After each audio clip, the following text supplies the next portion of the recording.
Hello dear children, in this video we will be discussing the merits and demerits of functional organizational structure. In our last video we discussed the concept of functional organizational structure. Here we are going to discuss the merits and demerits of functional organizational structure. Okay, first of all, revising again, what is functional organizational structure? When similar kind of jobs are grouped and put under one department on the basis of functions. जब एक जैसी activities को हम एक department में डालते हैं यानी कि ग्रुपिंग करते हैं, डिपार्टमेंटलाइजेशन करते हैं, लेकिन कैसे करते हैं, किसके बेसिस पे? On the basis of functions. This is known as functional organizational structure. The same example we took in our last class, we took here also. We've taken the example of a company named Nestle. Nestle is producing, let's say, 5 products, namely A, B, C, D, E. Okay?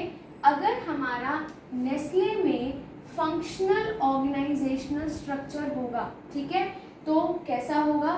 Departmentalization, it's being drawn here on the board. एक होगा हमारा purchase department, एक होगा हमारा production, planning, marketing, finance, research and so many अलग अलग functions के जितने भी और भी फंक्शंस हो सकते हैं. I told before also departments में कंपनी पे डिपेंड करता है कि कंपनी कितनी डाइवर्सिफाइड है, उस पर डिपेंड करता है. ठीक है, हमने यहाँ पे 6 डिपार्टमेंट्स बना लिए फंक्शन के बेसिस पे. Purchase department, production department, planning department, marketing department, finance department. अब क्या होगा? A, B, C, D, E, पांचों में से हमने क्या कॉमन निकाल लिया? पांचों का प्रोडक्शन निकाल लिया और एक डिपार्टमेंट में डाल दिया, प्रोडक्शन डिपार्टमेंट. पांचों की परचेज डिपार्टमेंट में, पांचों की प्लानिंग डिपार्टमेंट में, पूरे 5 प्रोडक्ट्स की मार्केटिंग डिपार्टमेंट में, ऐसे ही 5 प्रोडक्ट्स की फिनेंस डिपार्टमेंट में. तो इसको बोलते हैं हम फंक्शनल ऑर्गेनाइजेशनल स्ट्रक्चर. ठीक है, when similar kind of jobs are group, हमने क्या किया? एक जैसी एक्टिविटीज को ग्रुप करा है, लेकिन क्या ध्यान रखते हुए करा है? क्या एक जैसा कॉमन ढूंढा है? इनके फंक्शंस के बेसिस पे करा है. इसको बोलते हैं फंक्शनल ऑर्गेनाइजेशनल स्ट्रक्चर. अब इसी एग्जांपल के बेसिस पे ये ड्रॉ कर दिया है यहाँ पे, ताकि मैरिट्स और डिमेरिट्स इसी के थ्रू हम समझेंगे, हमें ज़्यादा अच्छे से क्लियर होंगे. मैरिट है हमारा, फर्स्ट मैरिट है, it results in occupational or functional specialization. occupational specialization का मीनिंग क्या होता है? इसका दूसरा नाम लिख सकते हैं हम, occupational means function. यानी कि look here, the person who is working in a particular department, let's say Ram is working in production department. ठीक है, राम है एक एम्प्लॉई, वो प्रोडक्शन डिपार्टमेंट में काम कर रहा है. तो हम कहेंगे राम को क्या आता है? राम किसमें स्पेशलाइज्ड है? Ram is specialised in, what will say, A product में, बी प्रोडक्ट में, सी प्रोडक्ट. यहाँ तो सभी का प्रोडक्शन हो रहा है. हम बोलेंगे क्योंकि राम प्रोडक्शन डिपार्टमेंट में काम कर रहा है, तो राम के अंदर क्या चीज स्पेशलाइज्ड है?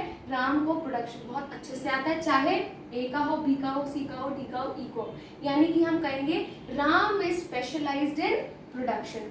If Rahul is working in marketing department, ठीक है, राहुल मार्केटिंग डिपार्टमेंट में काम कर रहा है, तो राहुल किसमें स्पेशलाइज्ड होगा? मार्केटिंग में. कहने का मतलब है क्योंकि डिपार्टमेंट्स फंक्शन के बेसिस पे बने हैं, इसीलिए एम्प्लॉयज के अंदर कैसी स्पेशलाइजेशन आएगी? It will result in occupational, also known as functional specialisation. Clear? Second merit is promotes control and coordination within the department. कह रहे हैं विद इन डिपार्टमेंट के अंदर ही अंदर की अगर हम बात करें तो कंट्रोल और कोऑर्डिनेशन बहुत अच्छे से होता है फंक्शनल ऑर्गेनाइजेशनल स्ट्रक्चर में. Look here, as if we talk about a particular department, सिर्फ एक डिपार्टमेंट की बात करते हैं, if we talk about purchase department. ठीक है, कह रहे हैं क्योंकि एक डिपार्टमेंट में सिर्फ एक ही तरीके की एक्टिविटीज हो रही है. लुक हियर, अगर मैं परचेज की बात करूं, परचेज डिपार्टमेंट में सिर्फ परचेज हो रहा है, किसका? चाहे वो ए का हो, बी का हो, किसी भी प्रोडक्ट का हो, लेकिन हो क्या रहा है? सिर्फ एक फंक्शन परफॉर्म हो रहा है. यानी कि all the activities performed in a particular department are similar in nature. जो भी activities perform हो रही है nature के अंदर similar, या आप ये भी कह सकते हो similar activities are being performed in a particular department. सिर्फ एक जैसी एक्टिविटीज हो रही है एक डिपार्टमेंट के अंदर. यहाँ पे सिर्फ प्रोडक्शन, यहाँ पे सिर्फ प्लानिंग, यहाँ पे सिर्फ marketing.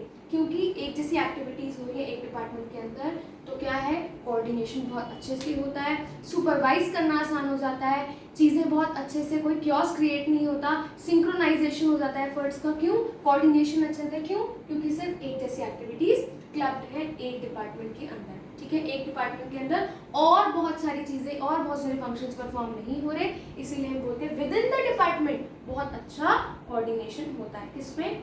Functional organisational structure. Reason रहेगा क्योंकि एक जैसी एक्टिविटीज परफॉर्म हो रही है एक डिपार्टमेंट के अंदर। ठीक है, थर्ड पॉइंट है इंक्रीजेस मैनेजरियल एफिशिएंसी। एफिशिएंसी का मीनिंग सबको पता है क्या होता है? Efficiency means doing the work without any wastage of resources. ये हम बेसिक में पढ़ चुके हैं जब हमने क्लास 11th में बिजनेस स्टडीज की शुरुआत की थी। बेसिक टर्म्स में हमने पढ़ा था एफिशिएंसी क्या होती है, doing the work without any wastage of resources. अब कह रहे हैं यहाँ पे कि यहाँ पे रिसोर्सेज बहुत कम वेस्ट होती हैं, मैनेजर की एफिशिएंसी बढ़ती है, रिसोर्सेज कम। You can write here optimum utilisation of resources. इसको अगर आप रिप्लेस करना चाहते हैं हेडिंग से optimum utilisation of resources, you can do so. ठीक है, कैसे रिसोर्सेज ऑप्टिममली यूटिलाइज होती है यहाँ पे लुक हियर। क्योंकि एक जैसी एक्टिविटीज परफॉर्म हो रही है एक डिपार्टमेंट के अंदर, इसीलिए डुप्लीकेशन ऑफ एफर्ट्स भी कम होते हैं। ठीक है, ये भी लिख सकते हैं डुप्लीकेशन ऑफ एफर्ट्स, मतलब एक काम बार बार होना, उसको बोलते हैं डुप्लीकेशन ऑफ एफर्ट्स। ठीक है, पढ़ा है हमने पीछे। ओवरलैपिंग ऑफ वेस्टफुल रिसोर्सेज भी बोलते हैं, कुछ भी लिख सकते हैं। डुप्लीकेशन ऑफ एफर्ट्स को प्रिवेंट करता है, ओवरलैपिंग ऑफ रिसोर्सेज को प्रिवेंट करता है, या फिर आप लिख सकते हैं कि मैनेजरियल एफिशिएंसी को बढ़ाता है। ठीक है, सब तीनों का मीनिंग एक ही है। क्या लिखेंगे, कैसे? क्योंकि एक डिपार्टमेंट में सिर्फ एक जैसी एक्टिविटीज परफॉर्म हो रही है। ठीक है, एग्जाम्पल लेते हैं। प्रोडक्शन डिपार्टमेंट के अंदर ABCDE सबका प्रोडक्शन हो रहा है। ठीक है, लेट्स से production of A and production of E requires salt. ठीक है, A के प्रोडक्शन में और E के प्रोडक्शन में क्या चाहिए, हमें सॉल्ट चाहिए। तो हम क्या करेंगे, परचेज डिपार्टमेंट को बोल देंगे कि A में भी सॉल्ट चाहिए और E में भी सॉल्ट चाहिए। तो परचेज डिपार्टमेंट क्या करेगा, सभी का, मान लो और भी कोई प्रोडक्ट है उसमें भी सॉल्ट चाहिए, सबका सॉल्ट बल्क में ले आएगा। ऐसा नहीं कहेगा कि पहले मैं A का सॉल्ट लेने जाऊंगा कि A की रिक्वायरमेंट कितनी है, फिर B की परचेज अलग से करने जाऊंगा। क्योंकि एक जैसी एक्टिविटीज एक डिपार्टमेंट में कैरी आउट हो रही है, तो क्या होता है, कोई भी चीज का प्रोडक्शन करना है वो भी बल्क में हो जाता है, कोई भी चीज की परचेज करनी है बल्क में हो जाएगी। तो कहने का मतलब है जब हम एक साथ कोई चीज प्रोड्यूस करेंगे, एक साथ कोई चीज परचेज करेंगे, तो हमें किसका बेनिफिट मिलेगा, इकोनॉमीज ऑफ स्केल का। ठीक है, इकोनॉमीज ऑफ स्केल मीन जब हम कोई चीज बल्क में खरीदते हैं, बल्क में प्रोड्यूस करते हैं, तो वो चीज हमें सस्ती पड़ती है, इसी को बोलते हैं इकोनॉमीज ऑफ स्केल। तो यहाँ पे वो यही चीज कह रहे हैं क्योंकि एक जैसी एक्टिविटीज एक डिपार्टमेंट में हो रही है। ठीक है, let's take another example. A और E के प्रोडक्शन में एक मशीनरी चाहिए होती है। ठीक है, अगर A का प्रोडक्शन अलग होता, E का अलग डिपार्टमेंट में होता, इसके लिए अलग मशीनरी लानी पड़ती, इसके लिए अलग। मान लो दोनों की मशीनरी एक ही है, एक से ही काम चल जाएगा, हम क्या करेंगे, एक मशीनरी से इसका भी प्रोडक्शन करेंगे, इसका भी करेंगे, तो हमारी जो एक मशीनरी का खर्चा था वो क्या होगा, बच जाएगा। इस टाइप से हम कह सकते हैं कि ये जो ऑर्गेनाइजेशनल स्ट्रक्चर होता है, functional organisational structure, it reduces duplication of efforts. ये डुप्लीकेशन ऑफ एफर्ट्स को रिड्यूस करता है, बार बार हमें एक ही काम नहीं करना पड़ता। ओवरलैपिंग ऑफ वेस्टफुल एक्टिविटीज को बचाता है कि हमें बार बार कॉम्प्लेक्सिटी से बच जाते हैं, बार बार एक ही काम करने की कॉम्प्लेक्सिटी से बच जाते हैं, और ये हमारी एफिशिएंसी को भी बढ़ाता है, हमें रिसोर्सेज को ऑप्टिममली यूटिलाइज करने में हेल्प करता है। Right, next is it results in effective training. यहाँ पे इस स्ट्रक्चर में ट्रेनिंग देना वर्कर्स को बहुत इजी है, इफेक्टिव है, टाइमली, आसानी से। ठीक है, लो कॉस्ट में वर्कर्स को ट्रेनिंग दे सकते हैं। कैसे? Let's say I want to place Shyam in planning department. ठीक है, मैं श्याम को प्लानिंग डिपार्टमेंट में प्लेस करना चाहती हूँ। I want to place Shyam in which department? I want to give him the job in planning department, right? What will I do? I need to give him training only in which function? Planning function. सिर्फ मुझे उसे क्या सिखाने की जरूरत है? क्या although I know कि वो एक्सपर्टीज होगी उसके अंदर, वो जब आ रहा है जॉब के लिए उसको पहले ही बहुत सारी चीज़ें आती होंगी। ठीक है, लेकिन फिर भी जब वो किसी मल्टीनेशनल कंपनी में काम करने जा रहा है, तो जहाँ पे उसने काम करना है, ठीक है, उसके अंदर वो स्पेशलाइजेशन आए, हम क्या करेंगे, सिर्फ जहाँ उसने काम करना है, जिस डिपार्टमेंट में, कहाँ काम करना है, प्लानिंग में, हम क्या देंगे, उसको ट्रेनिंग देंगे। किसकी देंगे? प्रोडक्शन परचेज सबकी देंगे? नहीं, सिर्फ किसकी देंगे, एक फंक्शन की, किसकी, प्लानिंग।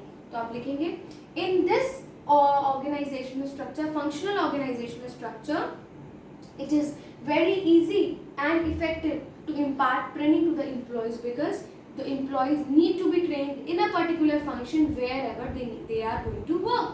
उनको सिर्फ वही फंक्शन में ट्रेनिंग देने की जरूरत है जहाँ पे वो काम करने वाले हैं, जहाँ पे हम उनको प्लेस करें. ठीक है, let's say if Mohan has to be placed in finance department. ठीक है, मोहन को मुझे फाइनेंस डिपार्टमेंट में जॉब देनी है. ठीक है, ऑल्दो उसका बैकग्राउंड फाइनेंस से रिलेटेड होगा, उसकी पूरी क्वालिफिकेशन स्किल्स जो इसमें होंगी, आई अग्री, लेकिन स्टिल उसको हमें ट्रेनिंग अगर देनी है, हम सिर्फ फाइनेंस की ट्रेनिंग देंगे and he will be ready to occupy his job. तो कहने का मतलब है क्योंकि एक जैसी एक्टिविटीज एक डिपार्टमेंट में ग्रुप है, हमें वर्कर्स को ट्रेनिंग देना बहुत आसान है. सिर्फ उस फंक्शन की ट्रेनिंग देनी है जहाँ पे काम कराना है and he will be ready to occupy his job. Last is due attention to different functions.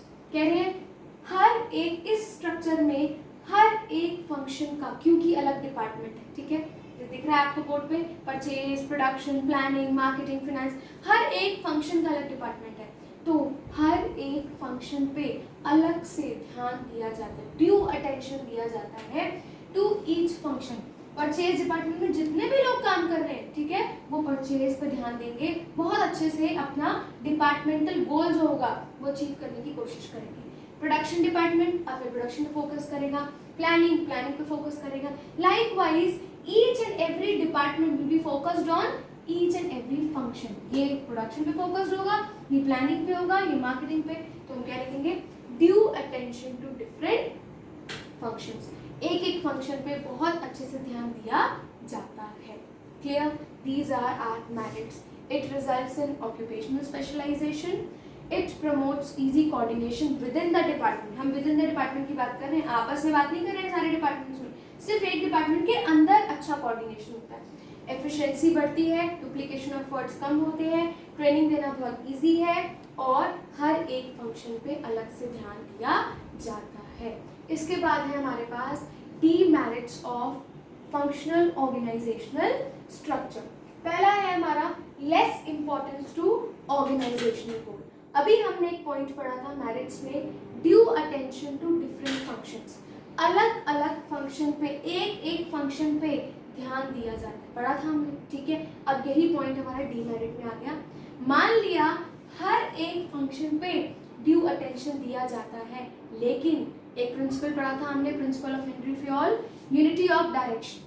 जितने भी लोग काम कर रहे हैं एक ऑर्गेनाइजेशन में, जितने भी डिपार्टमेंट्स हैं, हमें ये मान के चलना चाहिए कि हाँ, ऑल्दो हम सब डिपार्टमेंट्स हैं, ठीक है, ये अलग अलग डिपार्टमेंट्स हैं, लेकिन ये है किसके अंदर, ये है तो एक ऑर्गेनाइजेशन के अंदर. इन सबका मेन गोल क्या है, इनका डिपार्टमेंटल गोल यही है कि मुझे प्रोडक्शन अच्छे से करना है, इसका है प्लानिंग, लेकिन इनका मेजर ऑर्गेनाइजेशनल गोल क्या है, हमारी जो कंपनी, हमारी जो फर्म है वो अच्छे से चलनी चाहिए. ठीक है, कह रहे हैं ये लोग अपने अपने पे ध्यान देते हैं, अपने अपने डिपार्टमेंट्स पे ध्यान देते हैं, लेकिन अगर इन्होंने अपने एफर्ट्स को इंटीग्रेट नहीं करा, अगर ये ऑर्गेनाइजेशनल गोल भूल गए, तो क्या होगा, ऑर्गेनाइजेशनल गोल अचीव नहीं हो पाएगा. That's why we have written here, demerits में लिखा है less importance to organisational goal. जो मेजर गोल है उस पर ध्यान कम दिया जाता है, ध्यान किस पे ज़्यादा दिया जाता है, due attention to different functions. Although we agree कि अगर ये अपने अपने फंक्शन पे ध्यान देंगे तो गोल अचीव हो जाएगा, लेकिन गोल तब अचीव होगा जब ये सारे आपस में क्या करेंगे,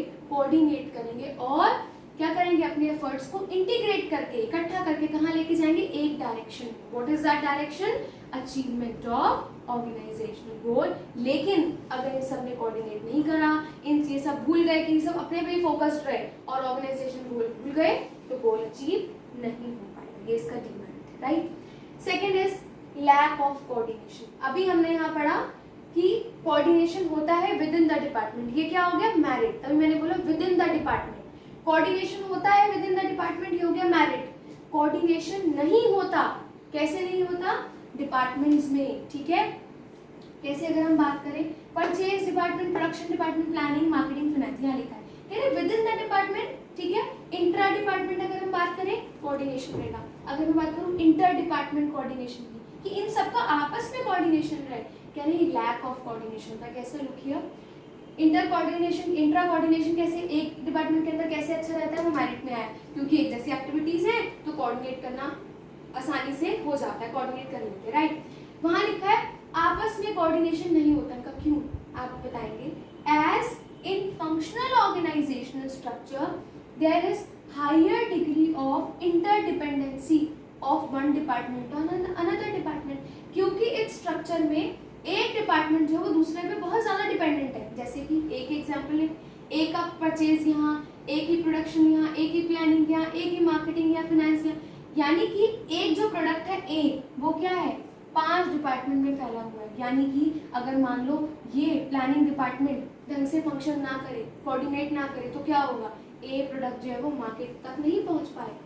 तो कहने का मतलब है क्योंकि एक चीज का बनना जो है वो 10-12 जितने भी डिपार्टमेंट्स होते हैं ऑर्गेनाइजेशन में, ठीक है, प्रोडक्शन यहाँ और ये परचेज यहाँ और ये प्लानिंग यहाँ और ये मार्केटिंग यहाँ, अलग अलग फंक्शंस अलग अलग डिपार्टमेंट्स में फैला हुआ है। So we say there is higher degree of interdependency where in functional organisational structure, ठीक है। डिपार्टमेंट्स क्या होते हैं? बहुत ज्यादा इंटरलिंक। कह रहे हैं विद इन दैट डिपार्टमेंट तो कोऑर्डिनेशन अच्छा होता है, लेकिन डिपार्टमेंट्स आपस में इतने ज़्यादा इंटरलिंक्ड होते हैं आपस में, और मान लो कि एक डिपार्टमेंट अगर कोऑर्डिनेट करके ना चले, अगर किसी डिपार्टमेंटल हेड का एटीट्यूड अच्छा नहीं है, ठीक है, मार्केटिंग डिपार्टमेंट का हेड है वो कोऑर्डिनेट नहीं कर रहा, उसका एटीट्यूड अच्छा नहीं है, ठीक है, वो लोगों से सिंक्रोनाइज नहीं कर रहा, तो क्या होगा? और डिपार्टमेंट से सिंक्रोनाइज नहीं कर रहा, तो हमारे पूरी ऑर्गेनाइजेशन का जो गोल है वो अचीव नहीं हो पाएगा। तो आप लिखेंगे lack of coordination. Intra department में कोऑर्डिनेशन रहता है, वो आएगा मेरिट में, लेकिन आपस में सारे डिपार्टमेंट्स में कोऑर्डिनेशन नहीं हो पाता। क्यों? Because of higher degree of interdependency of each department on another department. सारा डिपार्टमेंट्स आपस में हाईली इंटरडिपेंडेंट है। मान लो अगर एक डिपार्टमेंट ढंग से काम नहीं कर रहा, it will result in lack of coordination and non achievement of organisational goal, right. Third point you can write departmental heads attitude, same point repeated है, ठीक है, कि in case any one departmental head has got bad attitude, कि अगर किसी एक department के head का एटीट्यूड अच्छा नहीं है, पॉजिटिव नहीं है, वो कोऑर्डिनेट करके नहीं चलता, वो एफर्ट्स को सिंक्रोनाइज नहीं करता बाकी लोगों से, क्या होगा? हमारा ऑर्गेनाइजेशन गोल अचीव नहीं हो पाएगा। Next point is inflexibility. Inflexibility means movement possible नहीं है यहाँ पे, ठीक है, ईजी नहीं है। कैसे? कि इन केस मैंने अभी शाम का एग्जाम्पल लिया था, मैंने शाम को कहाँ पे जॉब दी? प्लानिंग डिपार्टमेंट में, ठीक है, शाम was placed in planning department, ठीक है।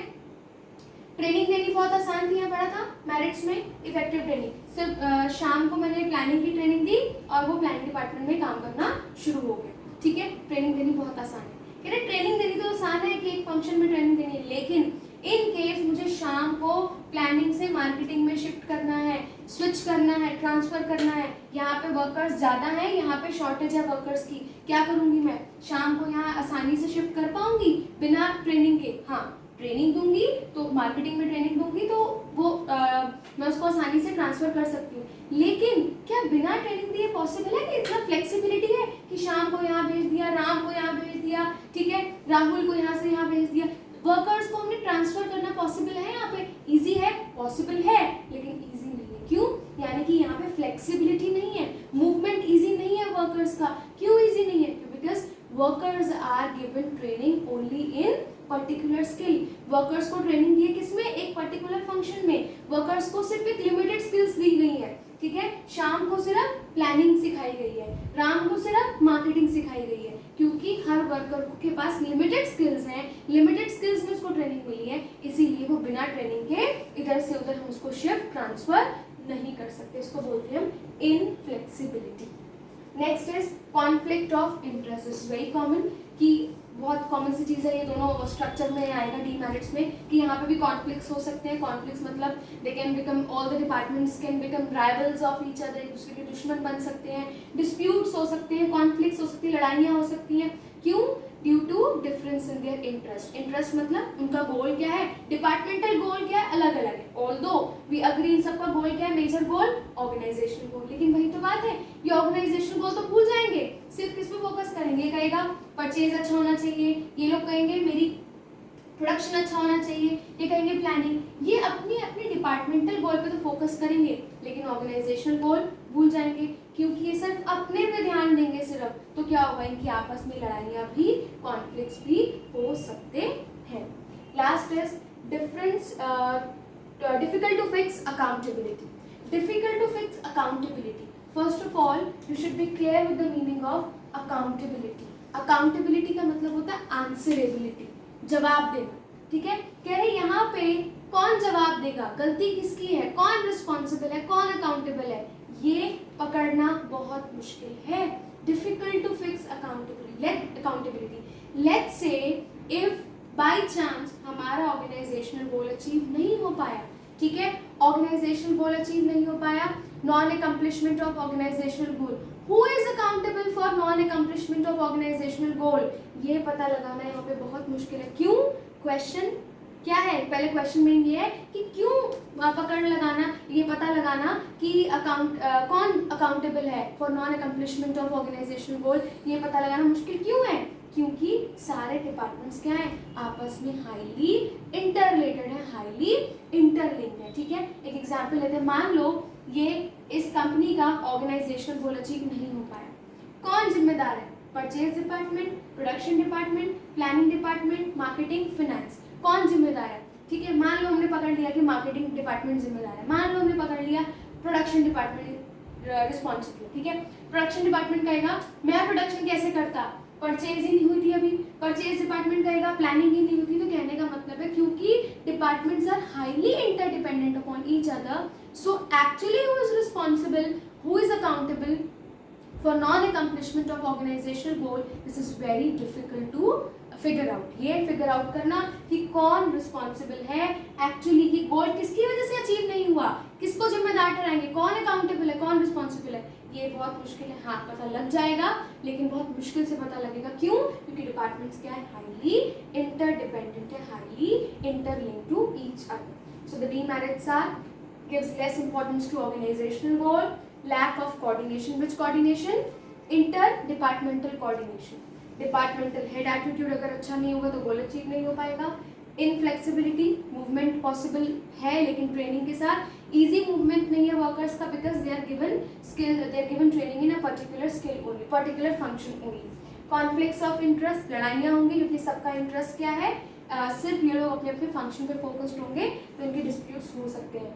डिफिकल्ट टू फिक्स अकाउंटेबिलिटी, ये पता लगाना कि कौन जिम्मेदार है, किसकी वजह से गोल अचीव नहीं हुआ, ये बहुत मुश्किल है because all the departments are highly interdependent to each other.